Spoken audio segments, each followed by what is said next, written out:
Hey guys, welcome back to my channel. I am so sorry. I know I haven't shot a video in a while. I really do apologize, but honestly, with Corona going on, I'm just trying to figure out how am I gonna survive this? How am I gonna cope through all of this? Because every day it keeps getting interesting. But I'm here today, the creative juices are flowing, so I'm like, hey, why not make a video? Well, no, today's video is not a twerking video. Today's video is a cooking video. Yes, I said that's a cooking video.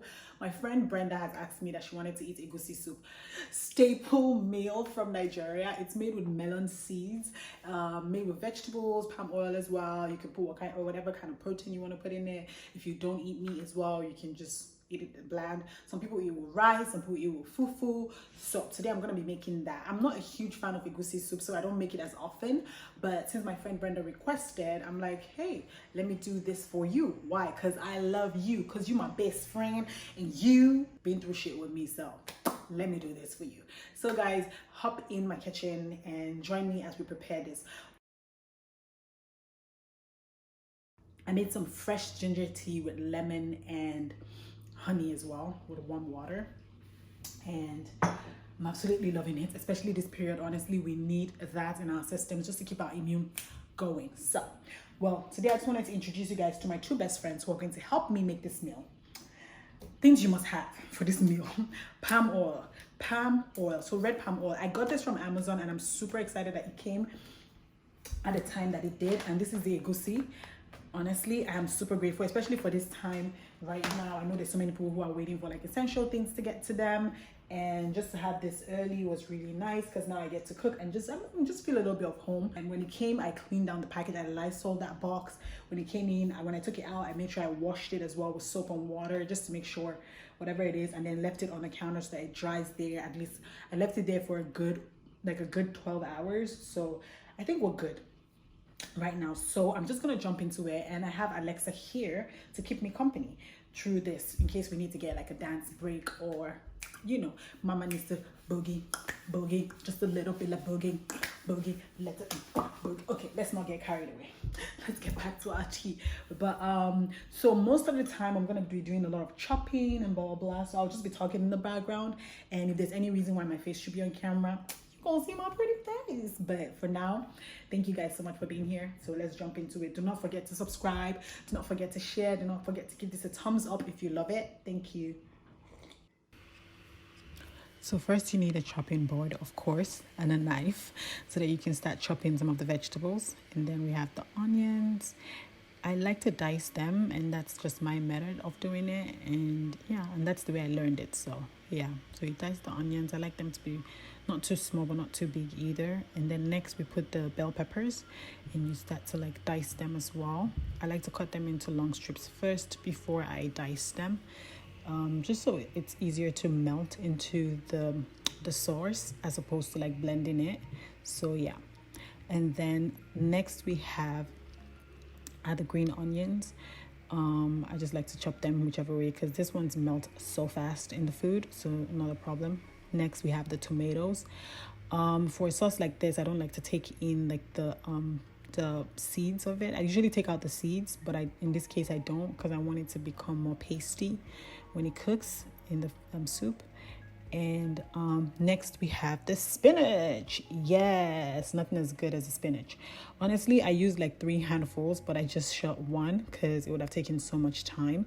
But you just cut them the way that you want. Honestly, vegetables melt fast, so you don't have to worry. And look what it looks like. That's the plate of a lady with OCD. And that's the vegetable. And now we have the chicken. So it was a whole chicken, and I just broke it into pats. I got this total seasoning from the grocery store. I've never used it before, so it was my first time, but I mean, it came out really well. And if you're in Nigeria, you're definitely familiar with Knorr. I'm sure a lot of people are. I like to use Himalayan salt only because it has more benefits. And so I just like to put a little bit in there. I'm not a huge salt person. Thyme is not something I like to use very often, but today I was like, what the heck, put a little bit. Oregano is something that I just was like, hey, there's this spice, let's put it in there, honestly. And then you put a handful of onions just to add seasoning to the chicken. Yes. and you add some water, and you are ready to cook. Yep. Yes.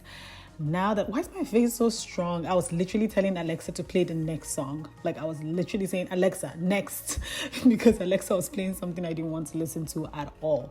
So now you drain the chicken out when it's cooked, just so you can separate it from the broth, because the broth is going to be very important when you're cooking the soup later, just to give the soup some really nice taste. Yeah, just like ambient music. Now you put the palm oil into the pot. You just pour it in there, get it ready, put the onions. In this case, I didn't wait until the oil was too hot, because usually it would like sizzle, like, but yeah, usually it will sizzle. And then you stir, you leave it there for a little bit so it can cook, onions. And then next you put the bell peppers in there with the onions. And as you can see, I'm trying to separate the tomatoes from the onions. Like, okay, ma'am.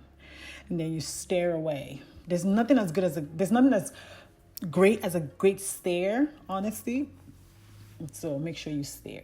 And then you put the chicken in there. Yep. Put that chicken. Yes, girl. Put that chicken in there. I like to put the chicken in there so it can fry for a little bit. And so just the sauce itself goes into the chicken. So the chicken doesn't feel like it's just boiled chicken. It feels, it has a little bit of a crunch to it. Yeah. So I usually put it there for about 5 minutes, honestly.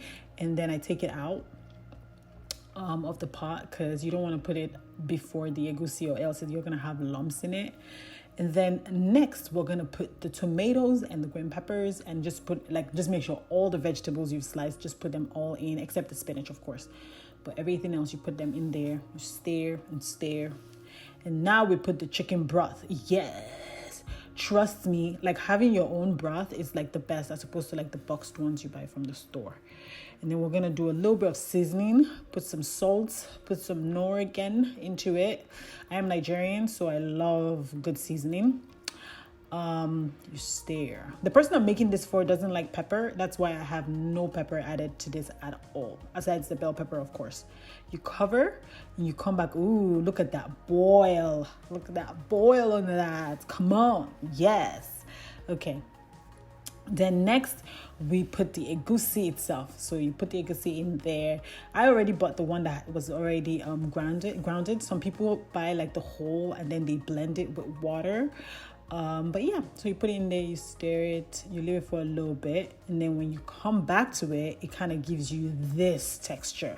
That's when you know your egusi is cooking well and cooking fine. Yep, gives you that texture. This is the time that you then put back the chicken that you took out before.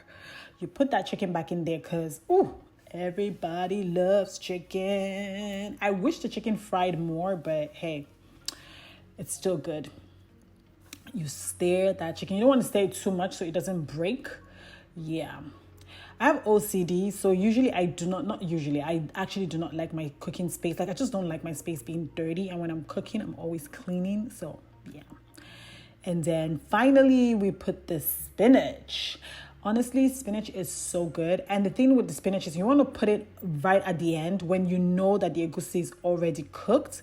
Because the problem with spinach is it will cook really fast. And even when you turn off the fire or the stove, it's still cooking. So it's very, very important that you know to just, put it in like right there and then. And as soon as you put it, you stir it. You stir. Oh, look at that egusi. It looks so good. That egusi looks so good. It looks so good. Yes. So you stir, and that's your egusi. And you just turn it off. And when you turn it off, then you cover it just to make sure. So we have our first eater here. This is weird. This is the egusi soup. And this is the fufu. Believe it or not, I haven't tasted it. But tell them the fufu so they don't make fun of me. Oh, so she made the fufu. First of all, she tried to make the fufu out of almond flour, and she realized that actually was not going to work. And now she had to go make it out of, what did you make it out of? Oatmeal flour. Oatmeal flour. And so now she's eating the egusi. I hope it's nice. Honest to God. Is it nice? Good. Good. Yes, Jesus. Oh my God. Oh, do you hear that? What the hell is that? What's that? Oh my god. Oh my god. Okay. All right, I'll let you continue eating because the way you're swallowing the food is really making me afraid and anxious. Wait, hold on. Oh, that's the meat.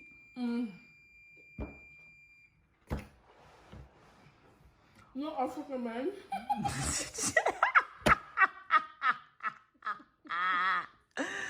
I'm done. Go get me a beer. Actually, that's the best thing to eat fufu with. A beer. That's why their stomachs been staying forever big. And